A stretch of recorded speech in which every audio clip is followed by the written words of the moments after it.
Malam warahmatullahi wabarakatuh. Selamat malam, Mbak. Waalaikumsalam warahmatullahi wabarakatuh. Selamat malam, Mbak. Gimana kabar kalian semua? Sehat semua kan ya? Sehat, Pak. Alhamdulillah, Pak. Sehat, Pak. Alhamdulillah. Sehat, Pak. Oke, terima kasih sudah join di kelas ini ya. Jadi sesuai yang saya sampaikan kemarin bahwa kalian nanti di saat ini, di minggu ini akan belajar terkait dengan bagaimana kita melakukan analisis data kualitatif, ya. Nah, ini juga berkaitan dengan tugas kalian yang keempat, yaitu membuat sebuah laporan analisis. Tadi sore kalian sudah mengumpulkan bahan-bahannya ya, jadi nanti bahan-bahan itu yang akan kalian jadikan bahan analisis, dan nanti akan kalian buat sebuah laporan, ya. Nah, agar kalian bisa melakukan analisis, tentu kita harus belajar dulu bagaimana cara melakukan analisis. Nah, di sini kita kemarin dulu ya, sebelum UTS sudah belajar banyak hal terkait data kualitatif, namun hanya sebatas bagaimana kalian mengumpulkan datanya. Nah, di sini kita akan mencoba belajar terkait bagaimana cara menganalisis data kualitatif. Jadi kalau kalian lihat di sini ya, di sini ada potongan puzzle yang berantakan ya. Nah, dapat dianalogikan secara sederhana itu seperti kita ingin menyelesaikan sebuah puzzle, ya, di mana potongan-potongan puzzle ini mewakili data, ya. Jadi potongan-potongan data ini ya, kita bilang potongan data, kemudian hubungan antar data, hubungan antara mereka itu akan membantu kita sebagai peneliti untuk membuat sebuah gambaran yang utuh mengenai apa yang akan dikatakan oleh si data itu, gitu ya. Jadi potongan-potongan ini nanti mereka punya hubungan, nah kita harus mencari gambaran yang utuh atas data-data ini. Ya. Nah, ketika kita dihadapkan pada puzzle seperti ini, tentu kita akan berpikir bagaimana cara paling mudah, cara paling efektif untuk bisa menyelesaikan puzzle ini, ya. Nah, bisa jadi cara yang kita pakai adalah dengan memikirkan membuat sebuah kategori atas puzzle yang ada di depan kita, atau mungkin kalau memang kita mau menggunakan bahasa data ya mengkategorikan data yang ada di hadapan kita, gitu ya. Ya, kita nanti akan cenderung mengelompokkannya menjadi beberapa dengan fitur yang serupa, misal fitur warna, gitu ya. Jadi karena kita melihat beberapa warna di sini, maka puzzle akan kita kelompokkan sesuai dengan warnanya. Yang pink ke pink, yang merah ke merah, orange ke orange, hijau ke hijau, kuning ke kuning gitu ya. Jadi kita kelompokkan. Nah, kemudian kita juga mulai akan mengungkapkan gambar besar dari puzzle ini dengan menyusunnya satu persatu, gitu ya. Jadi setelah ada pengkategorian, maka kita kemudian bisa menyusun satu persatu sehingga membentuk sebuah gambar yang besar. Nah, menyelesaikan puzzle seperti ini dapat memperkuat sense kita, memperkuat perasaan kita bahwa sebenarnya ada sesuatu di luar sana yang perlu kita ungkap, gitu ya. Kalau dalam sudut pandang puzzle berarti dari potongan puzzle yang banyak dan berantakan ini, sebenarnya di dalamnya ada sebuah gambar yang kita harus ungkap. Gambar apa sih? Gitu ya. Nah, potongan gambar yang ingin kita ungkap, potongan puzzle yang ingin kita ungkap ini tentu bergantung juga dari pertanyaan penelitian atau konsep yang akan kita gunakan untuk memahami data yang kita lihat. Mas A dan Mbak B, dua-duanya diberikan sebuah data yang sama, persis. Misal data jumlah penambahan wajib pajak dari tahun 2017 sampai 2019. Dua-duanya mendapatkan data yang sama. Nah, karena dua orang ini memiliki pertanyaan penelitian yang berbeda, maka nanti gambaran hasil dari data itu akan berbeda. Si Mas A, dia ingin menanyakan sebuah permasalahan bahwa apakah penambahan jumlah wajib pajak itu berpengaruh terhadap penambahan jumlah penerimaan pajak. Itu pertanyaan Mas A. Sementara pertanyaannya Mbak B, dia pertanyaannya adalah apakah pertambahan wajib pajak itu eh, akan meningkatkan kepatuhan wajib pajak misalnya. Nah, karena dua picture yang diambil itu berbeda, maka hasil dari data itu nanti akan berbeda. Si Mas A akan menemukan kesimpulan bahwa oh ternyata tingkat penerimaan pajak ternyata sedikit meningkat misalnya, atau mungkin ternyata tidak meningkat sama sekali. Sementara Mbak B dia menemukan bahwa oh ternyata semakin banyak wajib pajak justru membuat tingkat kepatuhannya menurun, ya. Karena jumlah orang yang melaporkan SPT itu tetap, tetapi pembaginya jumlah wajib pajak itu membesar misalnya seperti itu. Jadi dari data yang sama, dari sebuah pasal yang sama, itu belum tentu menghasilkan sebuah gambar yang sama, tergantung dari pertanyaan penelitian. Itu ya. Nah, kemarin sebelum UTS kita sudah belajar mengenai pengumpulan data, baik itu data kuantitatif maupun data kualitatif, gitu ya. Jadi kalau dalam pendekatan pengumpulan data itu ada kuantitatif, ada kualitatif. Nah, ketika kita membuat sebuah pertanyaan yang kita tujukan bagi partisipan maupun bagi peserta, itu kalau yang kuantitatif tentu itu pertanyaannya berupa close-ended, yang mana jawabannya bisa ya atau tidak, setuju atau tidak, berapa tingkat setujunya 1-5, itu adalah bentuk angka-angka yang close, yang dia tidak ada narasi yang perlu dituliskan oleh si responden. Ya. Nah, tipe interviewnya tentu adalah tipe yang structured, ya, yang benar-benar ada strukturnya dari awal dan sudah direncanakan. Nah, data yang didapat nanti tentu bentuknya adalah skor, ya, angka-angka. Itulah kenapa dia dinamakan kuantitatif, ya. Sementara yang kualitatif itu pertanyaannya pasti dia open. Jadi jawaban dari si partisipan itu nanti sifatnya terbuka. Dia mau jawab, mau ngoceh dari A sampai Z, itu harus kita capture, ya. Makanya di sini tipe interviewnya adalah lebih cenderung pada semi-structured dan unstructured. Kalau unstructured, istilah kerennya apa? Kalian masih ingat? Tipe interview yang sifatnya unstructured itu nama lainnya apa? In-depth, ya. Jadi lebih dalam lagi menggalinya. Nah, itu unstructured. Nah, datanya yang didapat tentu adalah data berupa kata-kata yang harus kita buat transkripnya, ya. Jadi kalian ketika membuat data kualitatif, bentuknya adalah transkrip. Betul-betul apa yang diucapkan oleh si partisipan itu harus kita capture. Oke, kemudian tentang analisis. Jadi hubungan antara pengumpulan ini dengan analisis tentu harus kita petakan, ya. Kalau yang kuantitatif, analisisnya terjadi setelah pengumpulan data itu selesai. Jadi kalau Anda meneliti sebuah data, mengumpulkan data kuantitatif, tentu Anda kumpulkan semua datanya, setelah lengkap baru dianalisis, dirangkai, dihitung, dikalkulasi, dibikin regresi, dibikin tabel statistikanya, baru kalian analisis, ya.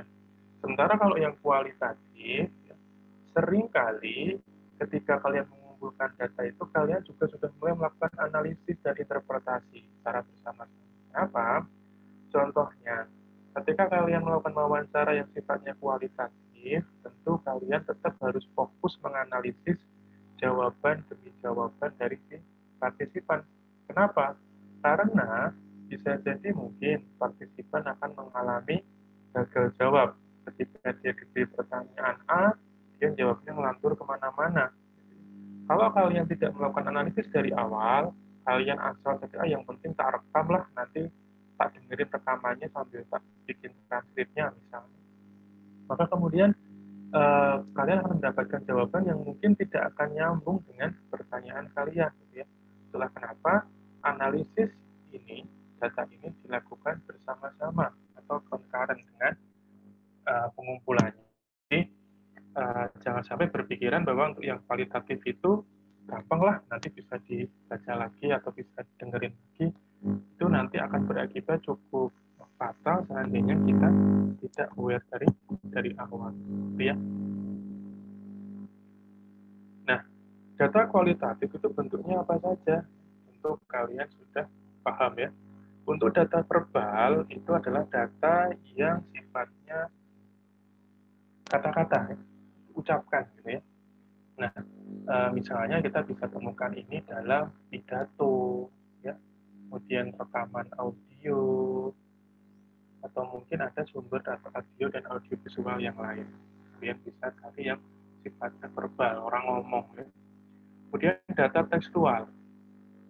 Data tekstual ini berasal dari sesuatu yang tertulis, ya, diketik, dicetak. Nah, itu adalah contoh data tekstual.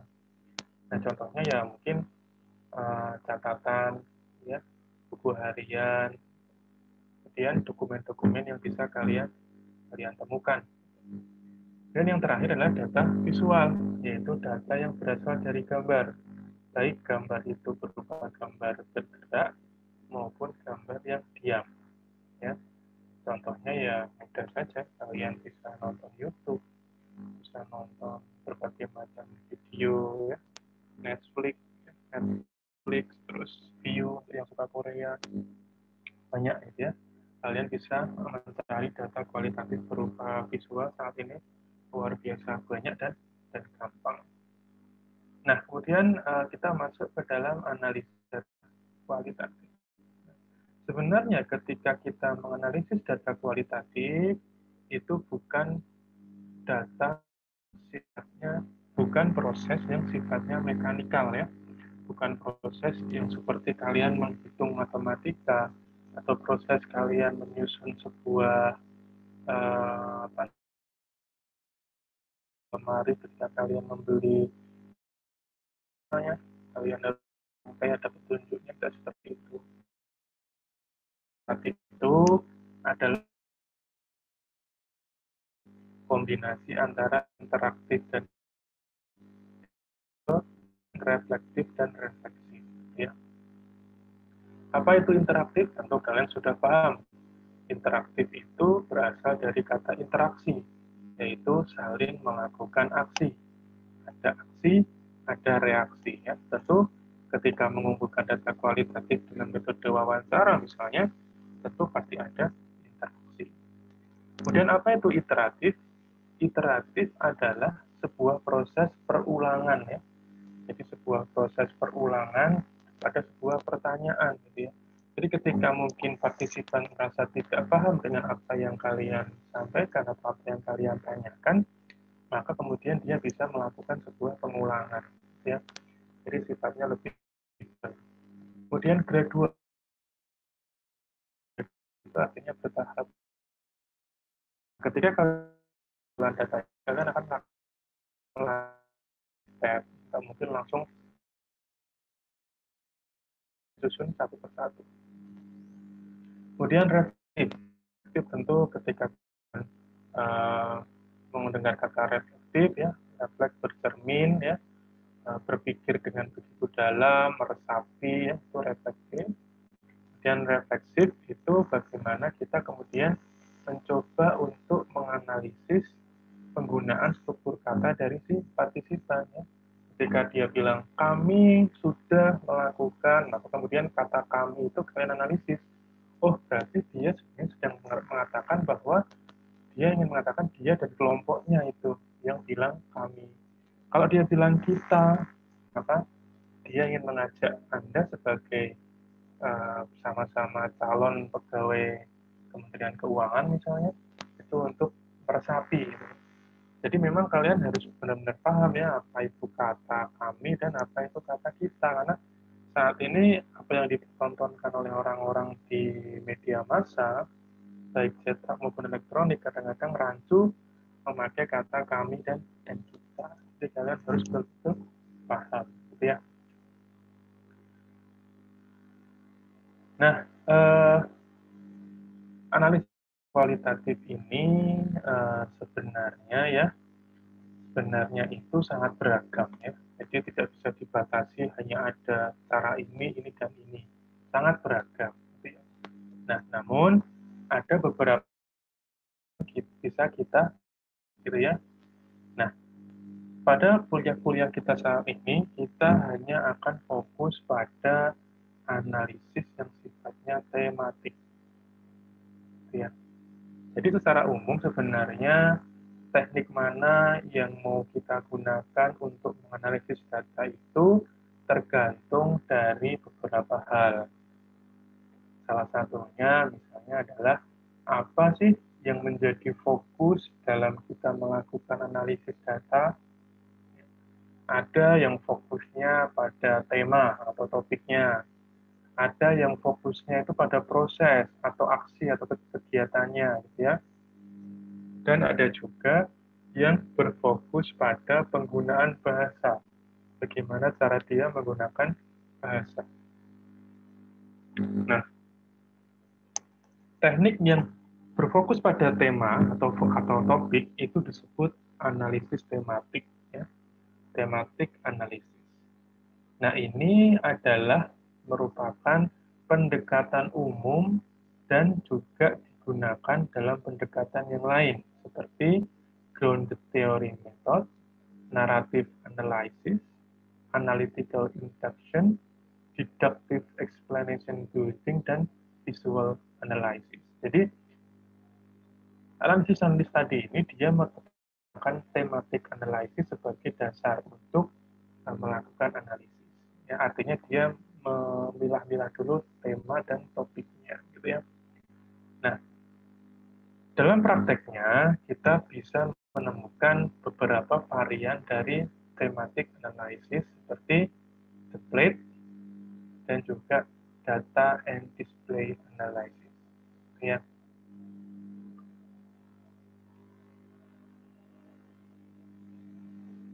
Beberapa teknik itu juga ada yang berfokus pada penggunaan bahasa.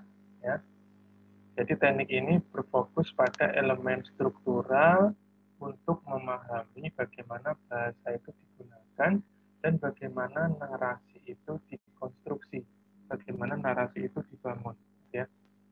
Nah, pendekatan analisis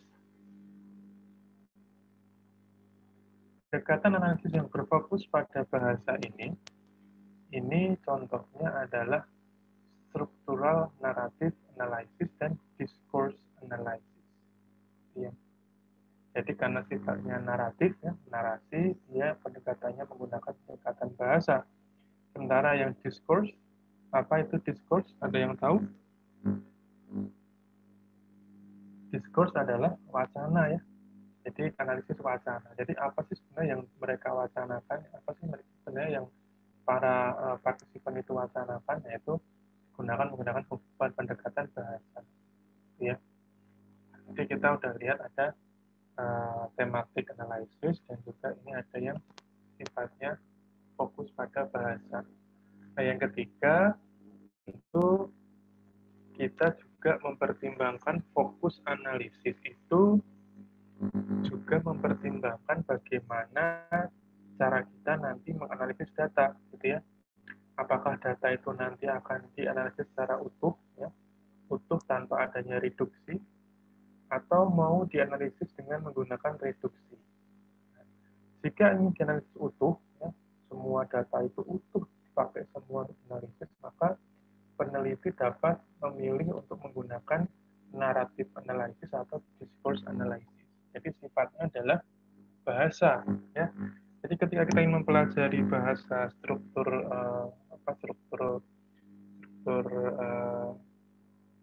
pendapatnya dia, bagaimana dia membangun sebuah pendapat, itu kita harus mengambil semua datanya. Kita nggak bisa hanya mencomot beberapa kata-kata penting. Itulah kenapa yang namanya transkrip itu sangat sangat penting. Ya. Nah,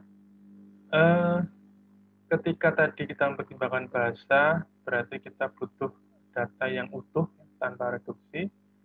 Nah, kita juga bisa menggunakan data reduksi data, di mana kita tahu bahwa datanya itu sangat banyak, ya, kemudian tidak standar, maka kita dapat memilih thematic analysis atau template analysis atau grounded theory method atau data and display analysis. Karena dengan menggunakan tematik ini, analisis yang berdasarkan tematik ini, maka kita akan melakukan sebuah pengurangan data.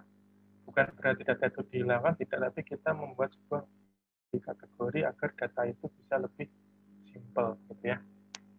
Nah, itu adalah bagaimana kita menggunakan pendekatan-pendekatan tentang analisis. Nah, di sini kita akan fokus pada thematic analysis, berarti nanti kita akan belajar bagaimana mereduksi data. Bagaimana agar data yang banyak itu bisa kita olah menjadi data yang bisa cepat kita pahami, cepat kita tarik kesimpulan.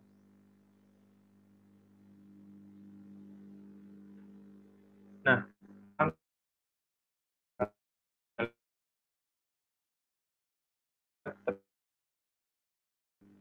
ya,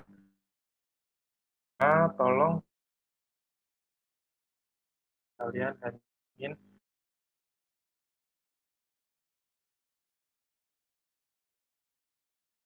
kata-kata, tidak boleh ada yang dikurangi, baik itu bunyi-bunyian dia berpikir seperti gimana ya, gitu, tetap harus kalian capture karena itu nanti bisa menjadi sumber data yang penting.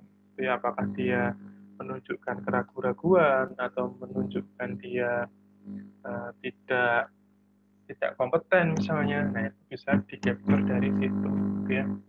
Kemudian jagalah anonimitas partisipan. Jadi meskipun kata demi kata itu kalian capture, tapi yang namanya kerahasiaan itu harus tetap kita jaga, gitu ya. Kemudian tematik analisis ini, ya tadi kita sudah sempat bahas sebentar bahwa dia ini adalah sebuah pendekatan yang umum dan menjadi metode dasar dalam menganalisis data kualitatif. Kenapa dia menjadi dasar? Karena dia juga digunakan di beberapa pendekatan data analisis data kualitatif lainnya. Nah, tujuan utama dari pendekatan ini ya adalah untuk mencari tema atau pola yang terjadi pada data yang sedang dianalisis. Nah, identifikasinya itu dilakukan melalui sebuah proses bernama coding. Jadi malam ini kita akan belajar bagaimana cara melakukan coding. Jangan berpikir bahwa coding ini adalah coding seperti programmer ya.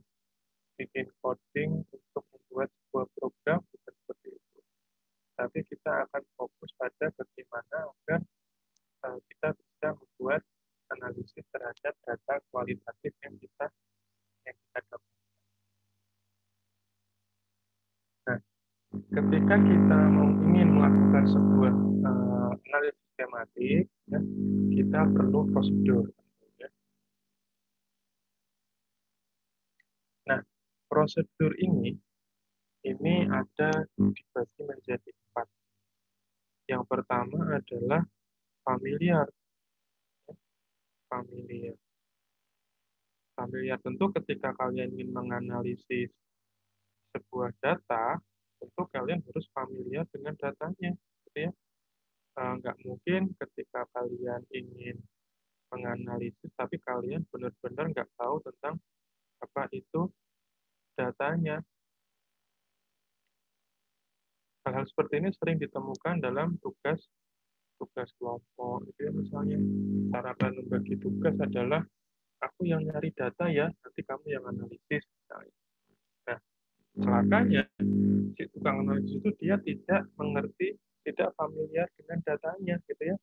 Sehingga apa yang dia temukan, hasil analisisnya itu kurang begitu tajam. Ya, makanya kenapa alangkah lebih baiknya seandainya proses pembagian tugasnya itu bukan eh, per per proses, tapi dikerjakan bersama-sama, tapi tetap dibagi data ini, data itu ya. Jadi semuanya merasakan bagaimana mengumpulkan data, bagaimana menganalisis data, dan masing-masing familiar dengan data. Ya.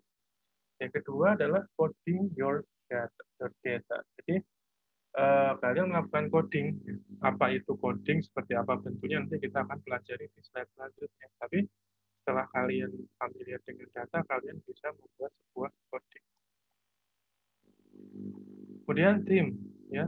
Tim ini kalian kemudian ketika kalian memiliki transkrip, ya, kalian tentu akan mencari tema dan mencari kira-kira hubungannya apa, ya, antar jawaban itu hubungannya apa sih, ketika dia menjawab A dan menjawab B, oh berarti hubungannya ini, ya. Dan yang terakhir refining things, ya. Jadi kalian menyempurnakan lagi tema yang ya akan ulas, gitu ya. Nah, ini adalah prosedur kalian melakukan sebuah analisis.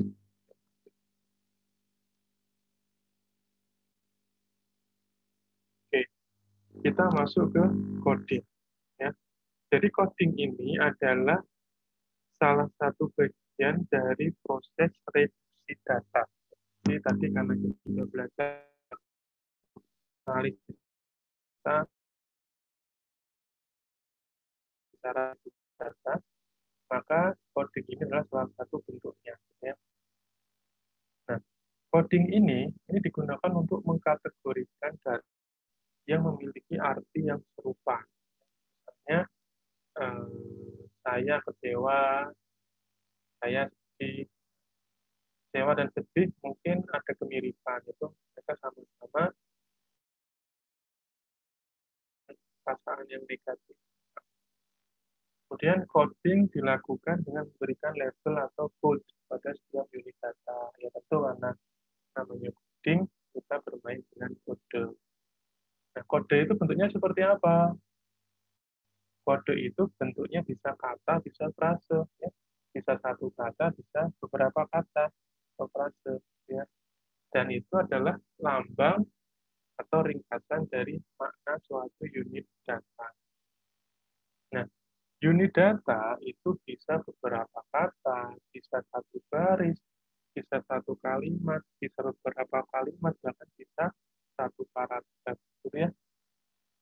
Nah, satu unit data tentu dapat diberi lebih dari satu code. Berarti contohnya seperti saya kecewa, saya sedih, yang saya bilang saya marah, ya. Nah, mungkin kecewa dan sedih bisa kita masukkan ke dalam golongan respon negatif. Karena kecewa dan marah bisa kita masukkan ke dalam sebuah aksi, gitu ya. Itu bisa kita sedih dan marah bisa kita masukkan dalam ruang lingkup emosi, ya. Meskipun emosi kan bisa sedih, bisa marah, gitu ya. Nah, itu makanya satu unit data dapat diberi lebih dari satu code. Nah, ketika kita membayangkan coding, maka kita bisa mengistilahkan itu dengan filing cabinet. Ya, kalian bayangkan di situ ada sebuah filing cabinet. Ya. Di dalam filing itu ada beberapa kabinet, ya, beberapa beberapa folder laci, gitu ya, berapa laci, 1, 2, 3, 4, ya, 4. Nah, dokumen-dokumen yang banyak itu tadi kita ibaratkan sebagai data, data kualitas. Nah, data tadi kita pilah-pilah, ya, data yang sejenis, ya, dokumen-dokumen yang sejenis kita kelompokkan dalam folder yang sama, kemudian kita kasih label, ada label to page, to do, pending, to read, sarah, ya, ya. Berarti itu adalah salah satu label atau bisa kita bikin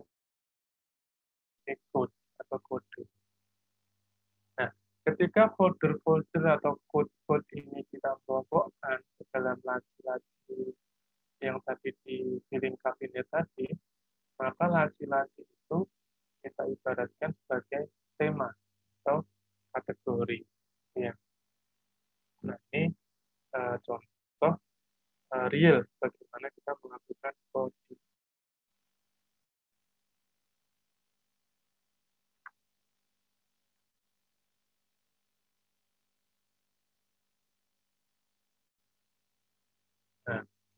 Nah, sumber kodenya.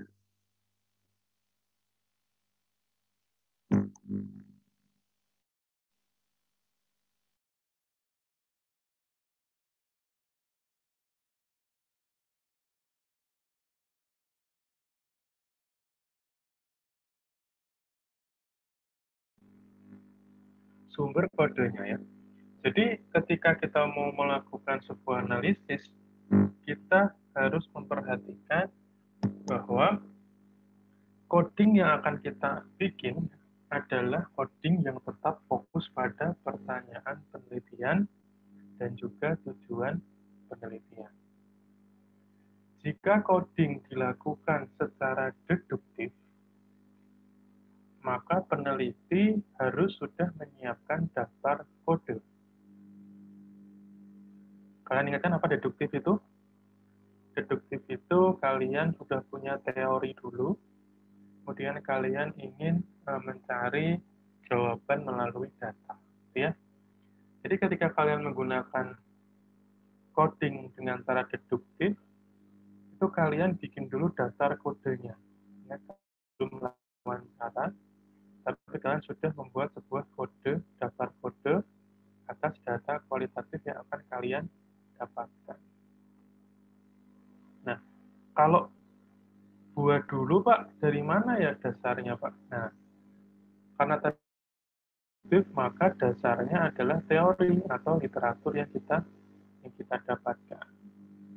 Misalnya dalam sebuah penelitian tentang manajemen perubahan di PJB, ya, peneliti mengetahui dari literatur bahwa perubahan organisasi itu seringkali menghadapi penolakan atau resistensi dari anggota organisasi. Ya. Nah, maka kata resistensi itu akan menjadi salah satu kode dan akan dimasukkan oleh peneliti ke dalam code list atau daftar kode. Ya. Ketika dia membaca bagian dari transkrip wawancara dengan seorang partisipan, gitu ya, misalnya partisipannya bilang, awalnya saya tidak yakin bahwa perubahan ini akan membawa dampak positif. Nah, pada bagian ini, pada transkrip yang tadi saya sampaikan itu, oleh peneliti diberi label resistensi, ya, karena di situ ada kata tidak yakin akan memberikan dampak positif. Nah, ketika saya melakukan metode ini, maka jenis kode ini disebut a priori code, yaitu kode yang sudah dibuat sebelum analisis data dilakukan dan mendasarkannya dari teori dan literatur. Ya. Sebentar saya absen dulu ya. Ya, tidak lupa.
Oke, kita lanjutkan ya. Tadi kita sebelum absen tadi kita bahas tentang a priori code ya.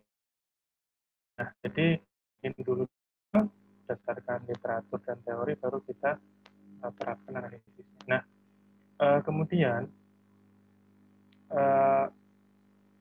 kita tahu bahwa ketika kita tadi memilih kata resistensi kode, itu adalah bagaimana cara kita menggambarkan kalimat tadi, kemudian membuat sebuah ringkasan bahwa maknanya adalah resistensi. Nah, ketika peneliti membaca lagi semua transkripnya, dan dia menemukan lagi kata-kata yang mirip misalnya, nah itu bisa masukkan lagi kata-kata itu ke dalam kode resistensi ini, gitu ya. Nah, tadi disebutkan bahwa yang namanya unit data itu bukan hanya satu kalimat, tapi juga bisa beberapa kata, bisa beberapa kalimat, bisa satu paragraf. Ukuran pasti dari sebuah unit data itu akan ditentukan oleh maknanya, ya. Jika misalnya satu paragraf yang panjang itu ternyata mengandung makna yang sama, maka itu menjadi satu unit data, gitu ya. Jadi nggak perlu dipaksain dalam satu paragraf ada beberapa data, enggak. Ketika kalian menemukan bahwa oh ternyata maksudnya itu maknanya itu sama, ya itu jadi satu data. Nah, ini ada contoh ya. Jadi contoh lain ini ketika peneliti dia membaca transkrip dari partisipan yang lain ya, yang berbeda lagi, partisipan bilang seperti ini. Ya, ketika mendengar DJP akan melakukan modernisasi sih, saya merasa senang. Nah, apabila kemudian peneliti memberikan kode kata-kata senang atas unit data ini, maka kode ini sebelumnya membaca transkrip, maka dia merupakan sumber kodenya itu dengan menggunakan induktif. Jadi labelnya itu muncul dari data, bukan disiapkan sebelumnya ketika sebelum membaca transkrip. Jadi praktis dengan metode induktif ini maka labelnya itu tidak atau belum dikaitkan dengan teori atau literatur yang ada. Nah, ketika kita menggunakan cara ini, cara dengan langsung mengambil kata-kata aktual yang diucapkan oleh si partisipan, maka dia disebut in vivo code, gitu ya. Jadi istilah aktual yang digunakan oleh partisipan kita adopsi sebagai nama label. Nah, untuk unit data pada contoh ini, jika peneliti memberi kode respon positif, ya, jadi kode ini juga tidak disiapkan nih. Jadi kita pengen nulis, oh ini namanya respon positif, ya. Jadi ketika tadi kita membaca ada saya merasa senang, gitu ya, maka kita tidak ngambil kata-kata senangnya sebagai label, tapi kita cari lagi kata yang lain. Misal, oh kayaknya lebih pas kalau saya pakai respon positif, gitu ya. Maka ini juga merupakan sebuah pendekatan induktif, gitu ya. Tetapi pendekatan induktif ini label adalah yang dikembangkan oleh peneliti dari datanya. Jadi dia tidak langsung serta-merta mengadopsi kata-kata dari si partisipan. Nah, dalam melakukan kode, ya, peneliti itu dapat memilih antara pendekatan yang deduktif, yang murni deduktif, atau yang murni induktif, atau campuran dari keduanya. Ya. Jadi dua-duanya bisa, jadi tidak harus kemudian saklek harus salah satu. Ya. Nah, coding itu kemudian tidak hanya berhenti pada kita memberi label atau kode. Nah, karena setelah kita melakukan coding, ya, memberikan label tadi, maka kita harus melihat keterkaitan antara satu kode dengan kode yang lain. Nah, kode-kode yang sejenis tadi akan dikelompokkan ke dalam kategori yang sama. Misal, dari contoh tadi, kita menemukan label atau kode resistensi. Kemudian kita juga menemukan kode pesimis, sinis, ragu, misalnya.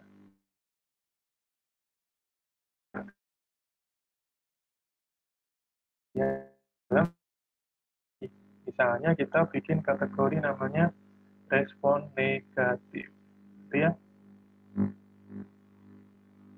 Jadi itu contoh bagaimana kita membuat kategori. Ya. Kategori dibuat dari coding, gitu ya.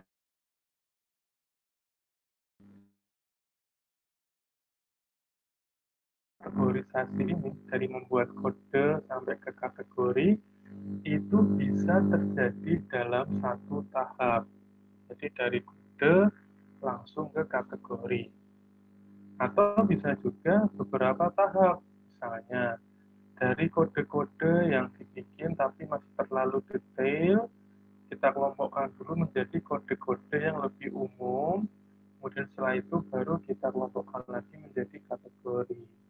Misalnya, rasa senang, antusias, bangga, itu bisa dikelompokkan menjadi respon positif, gitu ya.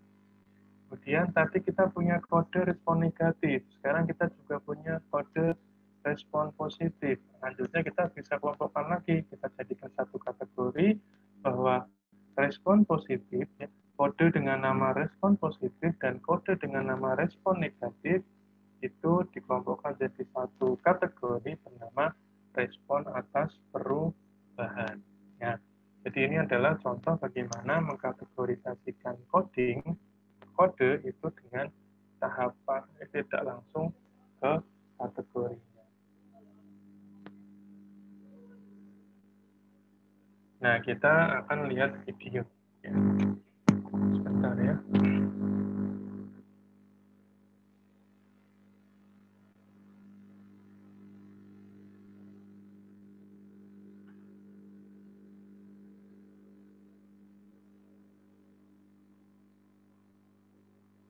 Why do you code? Why do you code? For instance,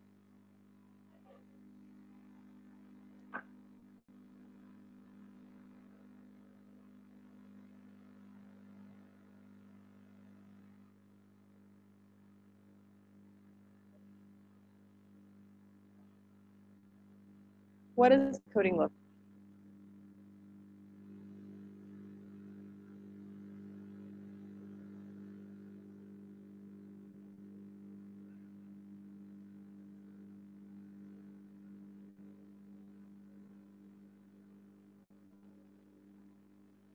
Why do you code?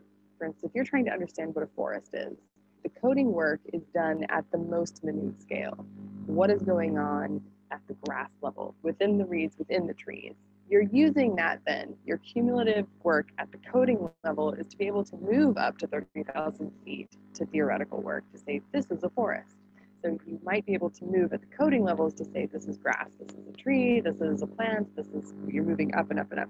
This is flora, this is fauna, and then you're defining a forest from that. So the coding work is work that you do at a very small scale, but the aggregate of that work is to develop an understanding of how these codes work together to inform theory about a broader question. So you're moving from textual, small, minute level to categorical frameworks and then to theoretical interventions in your work. So for instance, you don't even have to know what's happening in that text here to see what's happening with respect to the analytical process. So you have a set of text, you have one paragraph where somebody's explaining something about their life, and along the side it might make notes about what's happening. Those notes are codes. So when you come back to look at that page again, whether you're looking at that document, physical document, or an electronic document, you don't have to read every single tiny thing. You can just look at your codes along the side to get an idea, summative understanding of what's going on. That's the first process of coding. From there, you're thinking about how those codes relate to one another. So some of those codes are in and of themselves sufficiently summative to understand your research question that it becomes its own category or theoretical intervention. Others might be related to one another, and then you will collapse them together into a single category. So for instance, you might realize that you've coded a set of text as happy, sad, disgruntled, and you realize that in and of themselves, they're two specific, but as a group, the code emotion or the category emotion is a more useful category to summarize each one of those codes. So you're moving from codes, which are textual level or smaller level pieces of information, to categories where they fit into one another. And then from those categories, you're developing an idea of, here's a theoretical intervention I want to make. Given my text, here are the understandings that I have, the explanations I have of a particular phenomenon, or given these visual representations of a particular phenomenon, here are my explanations. I've moved from thorough coding at the textual level to broader understandings and explanations of what's going on. Thinking always with similarity, difference, sequencing, and frequency. Those tend to be some of the key ways of thinking about how code categories relate to one another.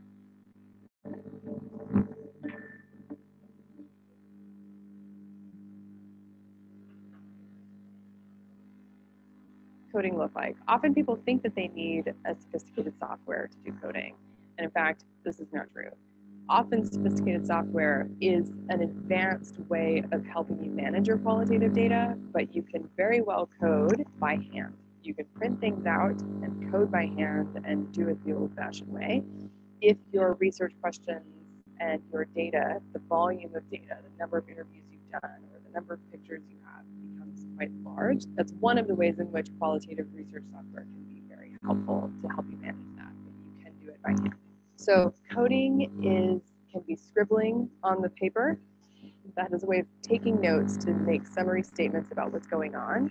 You can use highlighters. That's a really effective way, for instance, of just getting a visual understanding of how things work. So your first pass at coding can be just taking notes on the page. Then your second pass of coding, when you're thinking about how do these codes work together, you might give certain codes a single color. So that later, when you're flipping through to say, I want to find the code emotion, or you want to find the category emotion, you're looking for all the codes, sad, happy, disgruntled.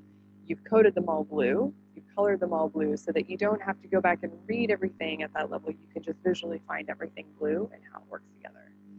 So again, every step from the coding process to the write-up process is moving from the most in-depth and then back out to the biggest theoretical.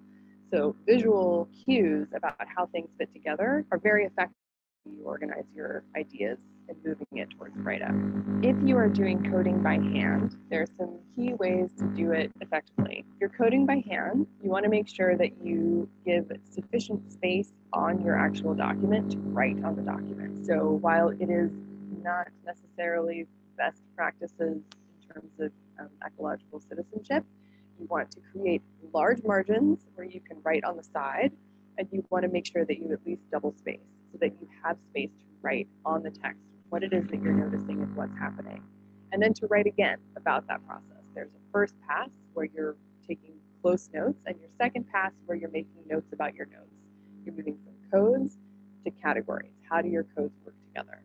Another thing that you might think about using beyond highlighters, which gives you a good visual guide to your data, is colored sticky notes. And this is because if you have a stack of documents and you know that you've coded emotion blue, you can have colored sticky notes on every page where you need to go back and find that information. So that becomes very useful as well as a way for you to quickly access your data.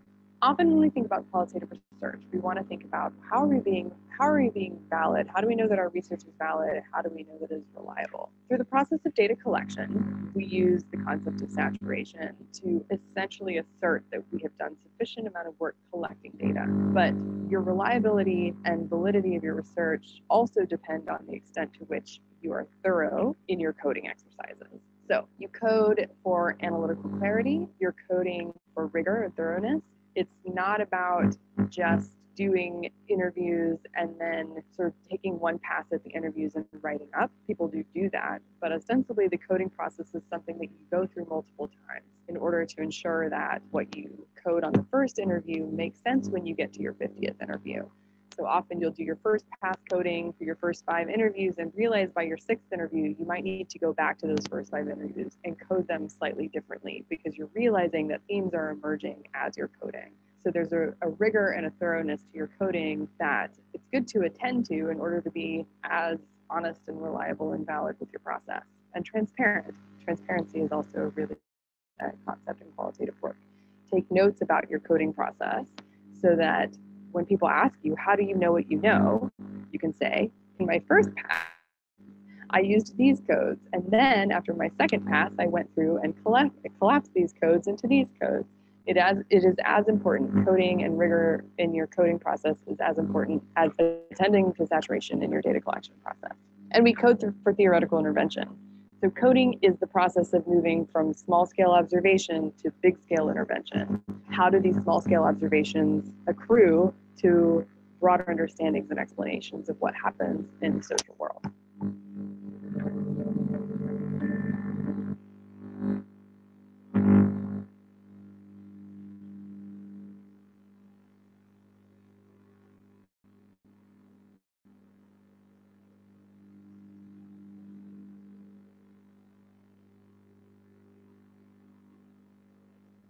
Oke ya, kalian sudah menyaksikan video tentang coding, sangat simpel.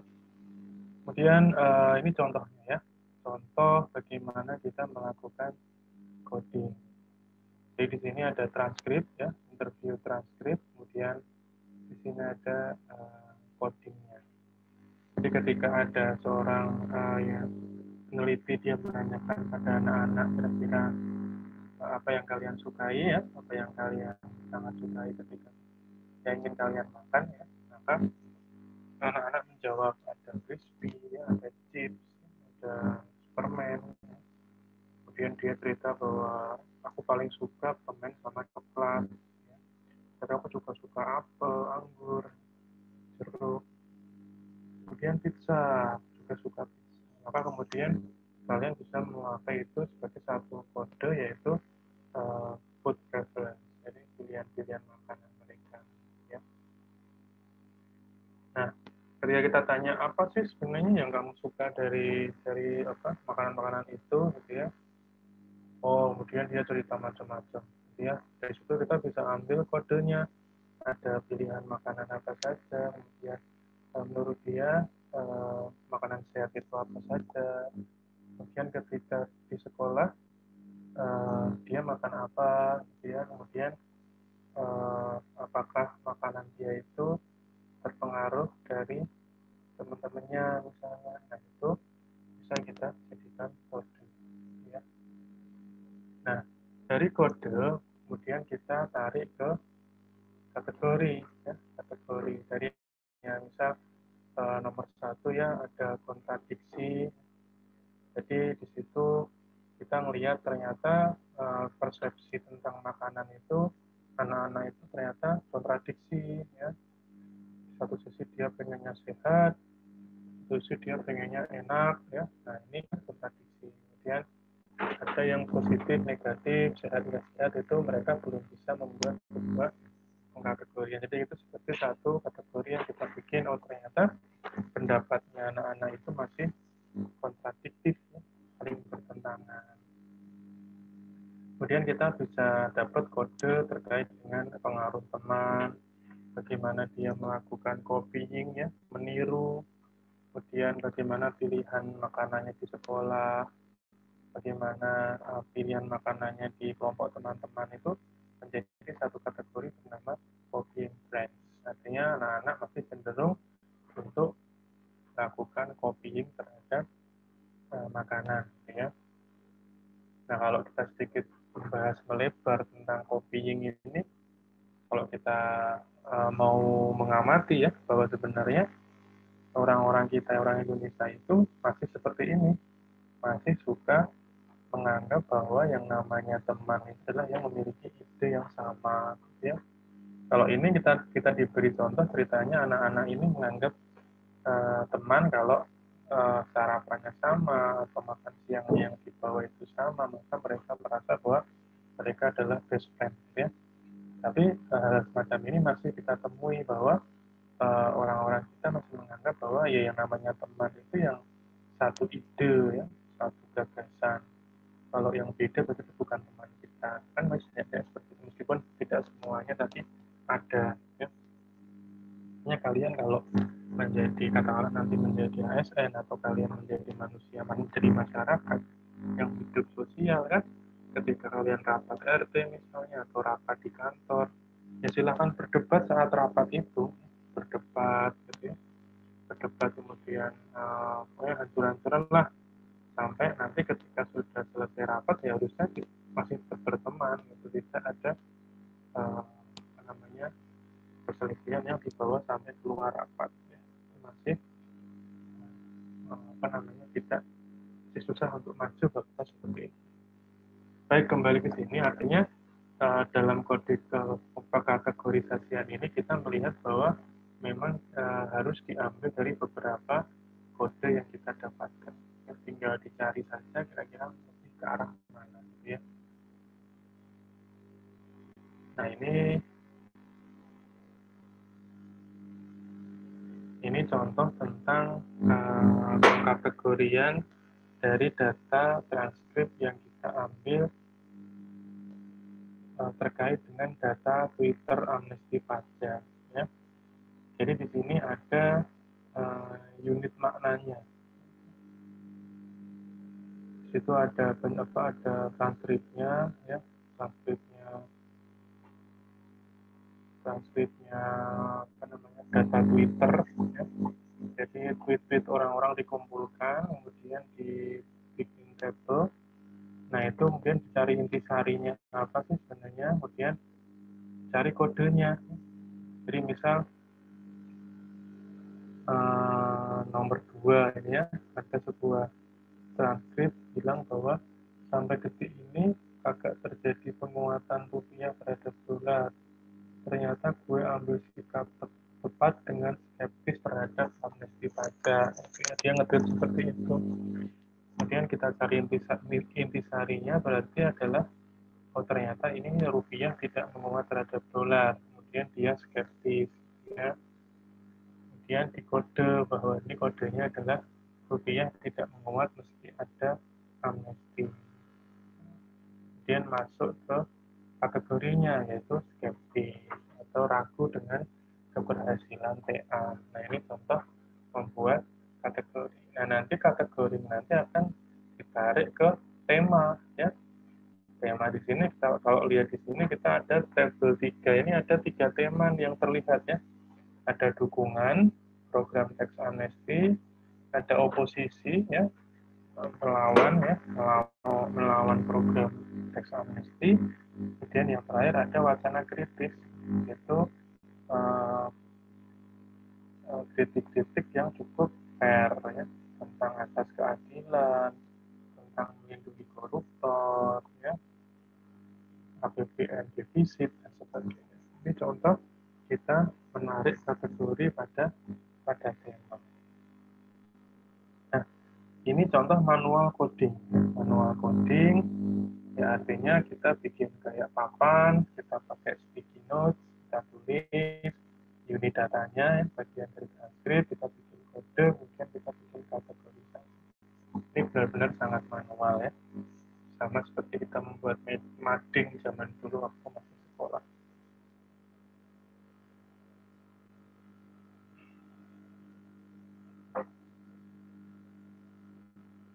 Nah ini contoh menggunakan komputer ya, menggunakan Excel yang cukup sederhana, kalian pasti sudah ahli dengan hal semacam ini ya.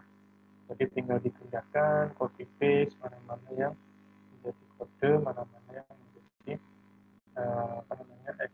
kata-kata yang ingin diambil. Nah, ada beberapa orang yang bilang bahwa ketika kita melaksanakan analisis data kualitatif itu kita seperti membuat sebuah saus ya. Jadi kita menyiapkan bahan mentahnya dulu ya. Jadi itu berupa data mentah atau transkrip dari wawancara tadi.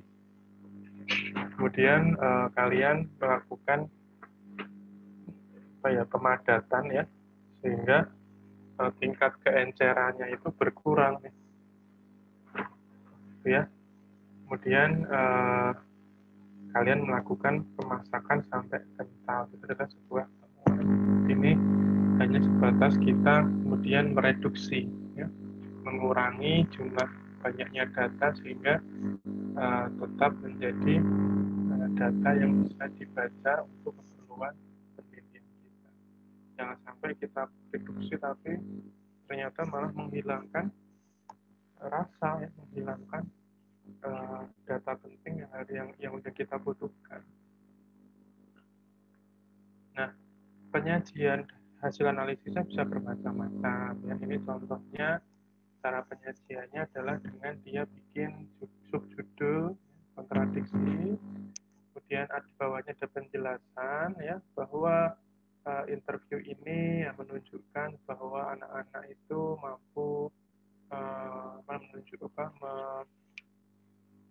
menuangkan ide tentang kontradiksi. Terus habis itu di bawahnya kalian tulis bentuk transkripnya ya. Kenapa bisa kalian simpulkan bahwa anak kecil itu bisa membuat kontradiksi terhadap suatu makanan tertentu. Jadi dijelasin kutipan wawancaranya ya. Nah, ini juga bisa ya menghubungkan finding dengan teorinya. Jadi di awal kasih dulu nih teorinya apa sih, teorinya ini, kemudian baru dikasih kutipan wawancaranya, baru kemudian di bawahnya dikasih keterangan tambahan. Ini juga boleh ya.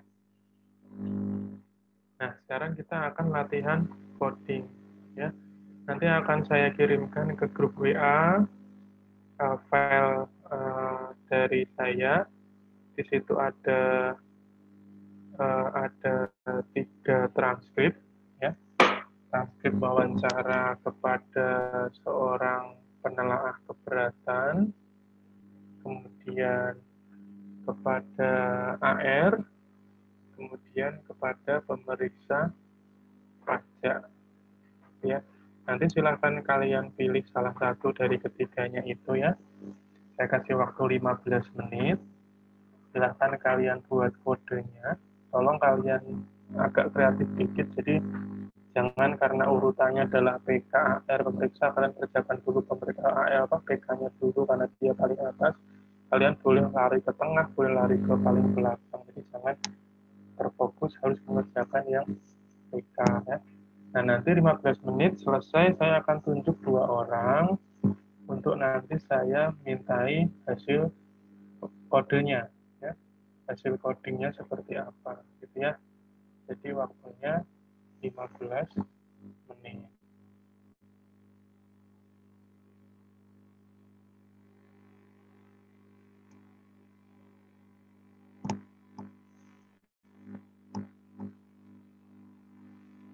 Oke, sudah saya kirim di grup WA. Silahkan kalian buka, silahkan kalian pilih transkrip yang ingin kalian bikin codingnya. Kemudian silahkan kalian bikin coding. Waktunya 15 menit dari sekarang, artinya saya akan hentikan waktunya di 20.23. Oke, silahkan.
Oke, sudah ya.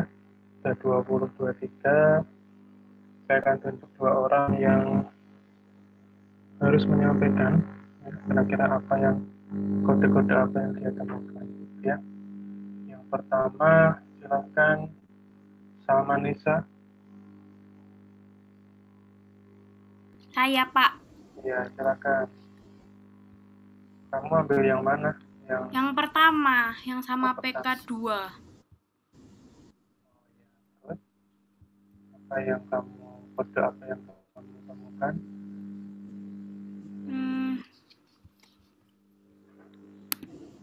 Jadi, kode dari pertanyaan pertamanya interviewer itu kan imodernisasi. Nah, kodenya itu imodernisasi merubah wajah DJP.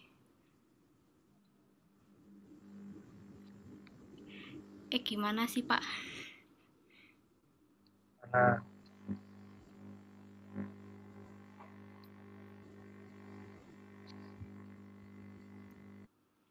ini ada kata pilot Wajah project ya, ada kata wajah Oh baru. iya, pilot project wajah baru.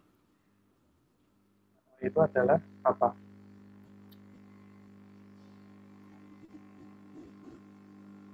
Jadi si PK ini kan dia jawab bahwa yang namanya modernisasi itu ada tahapannya gitu ya. Nah, tahapan yang dia maksud adalah adanya LTO sebagai pilot project dan itu adalah mewakili Wajah baru. Ya. Nah, ini ya. Oke, kemudian pertanyaan kedua kan kemudian suruh menjelaskan wajah baru itu apa. Ya. Nah, itu ada apa aja? Jadi wajah baru SDM terbaik yang berasal dari diseleksi. Jadi yang pertama SDM-nya kualitas terbaik, kemudian dipilih yang memiliki integritas terbaik.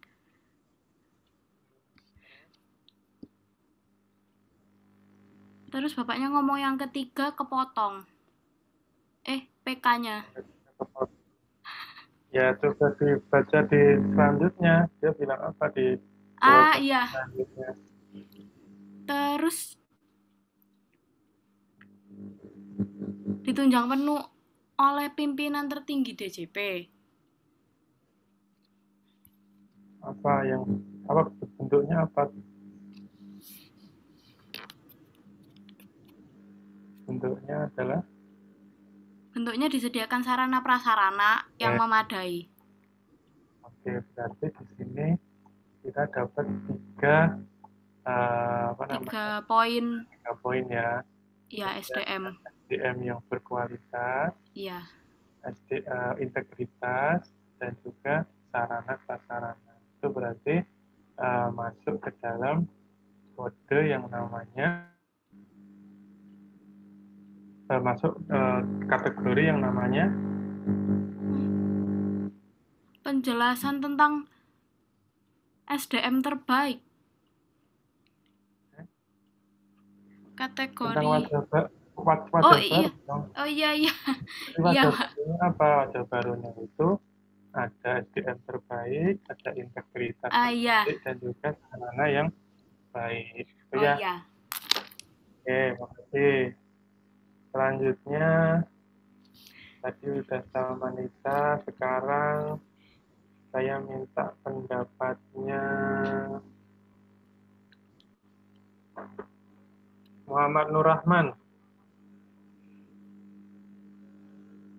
Baik, Pak. Ya. Ngambil yang mana, Mas? Transkrip yang Saya mana? Yang kedua, Pak. Yang kedua. Oke, berarti yang AR ya. Dengan AR. Iya, Pak. Apa aja yang bisa kamu dapatkan, Mas?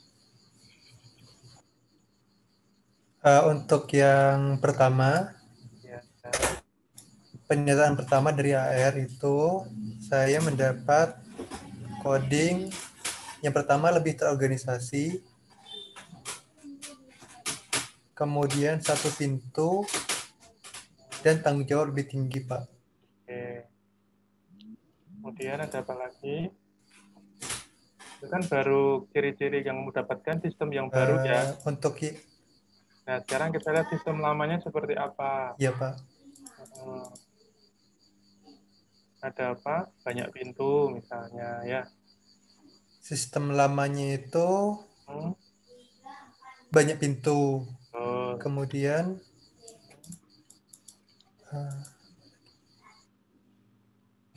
itu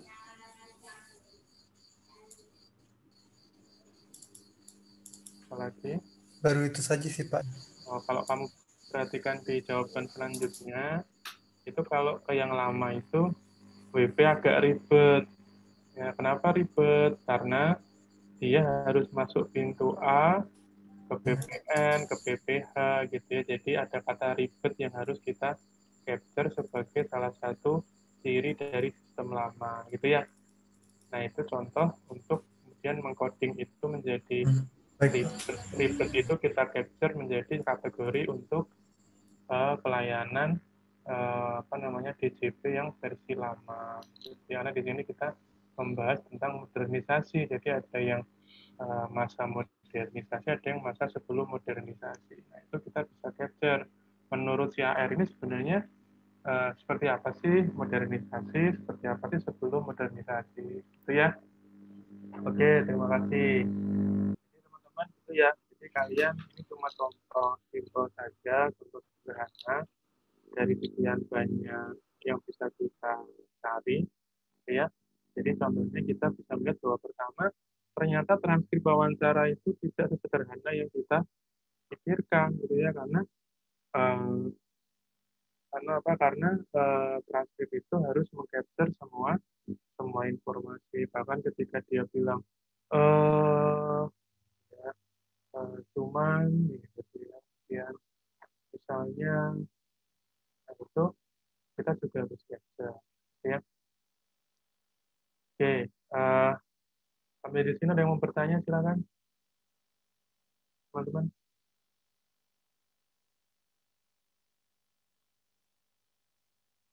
Ada? Izin bertanya, Pak.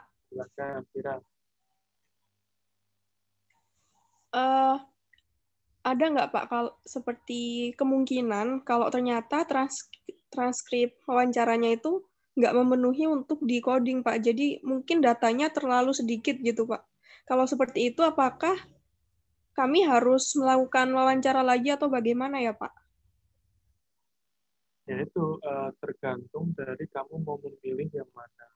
Mau memilih full yang full menggunakan teknik bahasa tadi, jadi semua diambil seluruhnya, atau kita menggunakan teknik tematik. Jadi menurut saya ya, karena kalian sudah tahu konsep ini, bahwa paling mudah yang kita harus pakai adalah analisis tematik, maka tolong ketika kalian menyusun sebuah daftar pertanyaan bagi para partisipan itu, tolong dibuat agar mereka mengeksplor.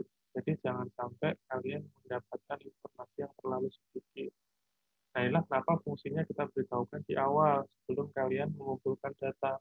Karena dengan begini kalian mempunyai bayangan, oh berarti kalau saya ini sampai hanya mendapatkan sedikit, maka nanti pengkodeannya akan pengkodeannya akan sangat sulit, ya. Jadi Fir, ini bukan sesuatu yang harus kita takutkan sebenarnya, karena kita bisa terus menggali informasi dari partisipan, karena kita sudah tahu di awal nih sebelum ngumpulin data bahwa informasi itu harus bisa di-coding. Kalau kalian menggunakan pendekatan bahasa yang tadi seluruhnya kalian ambil, itu menurut saya agak kurang cocok untuk kita masukkan dalam penelitian KPTA kalian. Karena kalian tidak dalam rangka untuk meneliti sesuatu yang terkait dengan bahasa. Kalian meneliti adalah hal-hal yang terkait dengan substansi berupa perpajakan.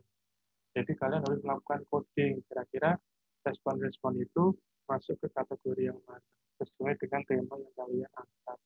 Itu Fir ya. Baik, Pak. Terus, Pak, saya ingin bertanya lagi, yang deduktif dan induktif tadi itu Eh, saya kurang paham korelasinya sama yang coding barusan itu, Pak.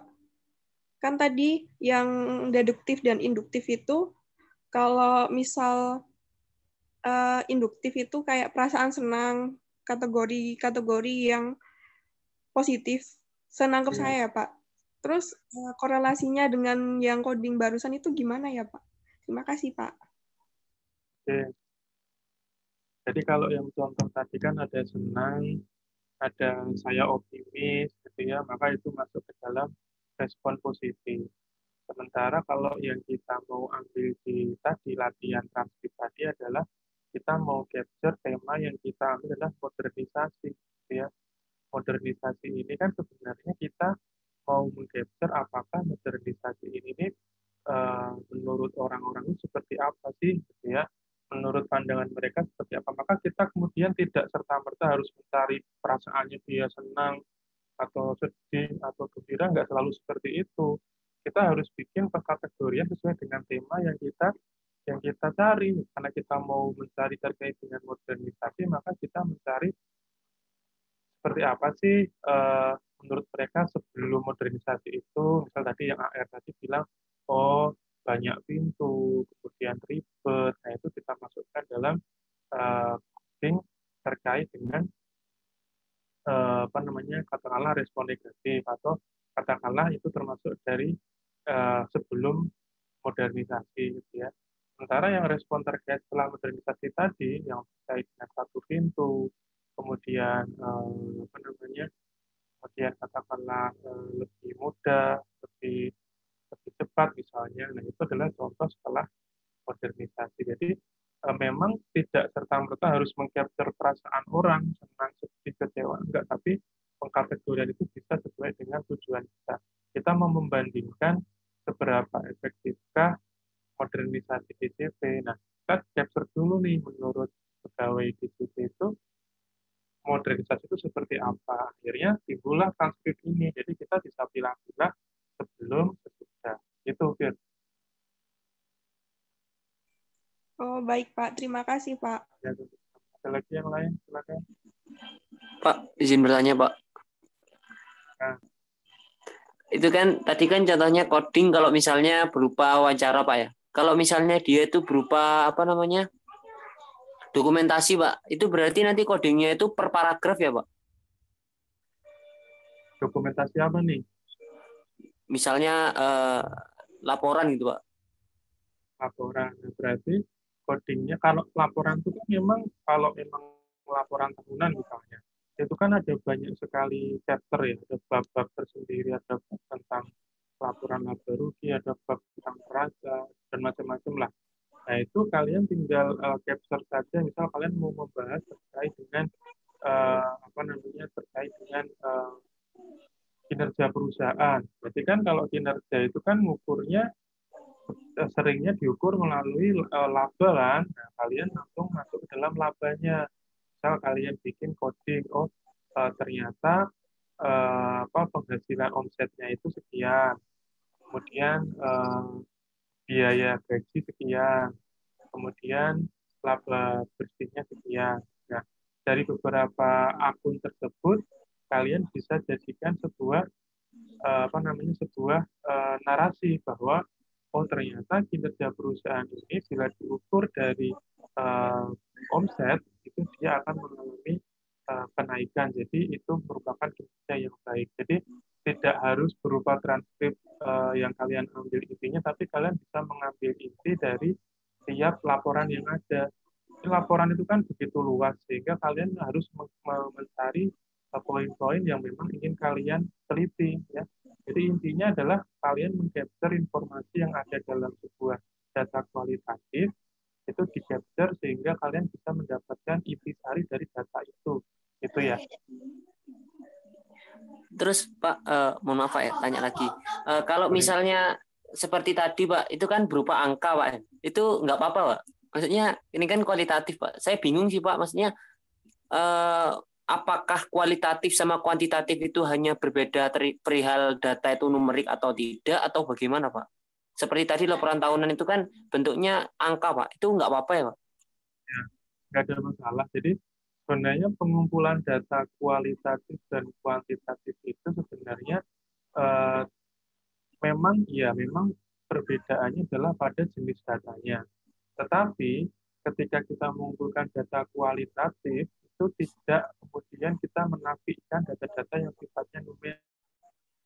Karena analisis yang kita pakai itu adalah analisis yang sifatnya naratif. Jadi karena kita menggunakan analisis naratif yang bilang bahwa ternyata angkanya mengalami kenaikan, itu kita bisa menggunakan itu sebagai sebuah data kualitatif, gitu ya. Karena ada narasi di situ. Sementara kalau kalian menggunakan metode kuantitatif itu benar-benar pure angka, artinya ketika kalian tidak mengambil narasi dari laporan itu, tapi kalian langsung mengambil itu sebagai bahan untuk kalian hitung, kalian analisis gitu. Jadi gimana ya? Kalau memang sifatnya adalah kualitatif, maka meskipun ada angka itu bukanlah angka yang menjadi sesuatu yang kalian tonjolkan, bukan yang dia dihitung, dikalkulasi, tapi adalah angka yang hanya mendukung argumen. Jadi misal ketika kalian bilang bahwa di sini kita menemukan bahwa di dalam dokumentasi berupa laporan disampaikan bahwa ada kenaikan omset sebesar sekian persen. Hal ini merupakan bukti bahwa perusahaan ini mengalami pertumbuhan. Nah, itu bukan sebuah analisis yang sifatnya kuantitatif, karena kalian hanya membicarakan sesuatu yang memang tercantum dalam dokumen itu. Berbeda kalau kalian kemudian mengambil semua data dari tahun 2017 sampai 2019 misalnya, kemudian kalian bikin sebuah penghitungan selisihnya sekian persen, kenaikannya sekian persen, kalian bikin tabel statistik, dan hasil dari tabel statistik itu kalian katakan bahwa ternyata meskipun omset naik sekian persen, tapi biayanya turun sekian persen, sehingga labanya dapat berpengaruh menaik sekian persen. Jadi itu adalah bentuk analisis kuantitatif, karena kalian benar-benar menganalisis hasil perhitungan kalian. Tapi kalau kalian cuma melihat dokumen, mengcapture informasi, 1-2 informasi, dan kalian jelaskan, itu bukan merupakan metode kuantitatif, itu adalah metode kualitatif yang memang melibatkan beberapa angka. Jadi angka itu hanya sebagai pendukung dari argumentasi kalian. Itu. Berarti untuk tugas ini tuh kalau misalnya datanya berupa angka tidak masalah kan, Pak? Tidak masalah. Tidak ada masalah. Ya, soalnya kelompok saya angka, Pak. Saya takutnya. Karena kan memang tugasnya bisa milih antara dokumentasi, wawancara, sama observasi ya. Jadi nggak ada masalah itu. Baik, Bapak. Terima kasih atas penjelasannya. Baik, terima kasih atas pertanyaannya. Karena waktu sudah cukup, saya akhiri perkuliahan kita pada malam hari ini. Semoga kalian ada ilmu baru yang bisa kalian dapatkan, dan mudah-mudahan karya tulis kalian lancar. Terima kasih sekali lagi atas perhatiannya, atas kehadirannya. Mohon maaf bila ada kekurangan. Tetap jaga kesehatan. Selamat malam. Assalamualaikum warahmatullahi wabarakatuh. Waalaikumsalam warahmatullahi wabarakatuh. Terima kasih, Pak. Terima kasih, Pak. Terima kasih, Pak.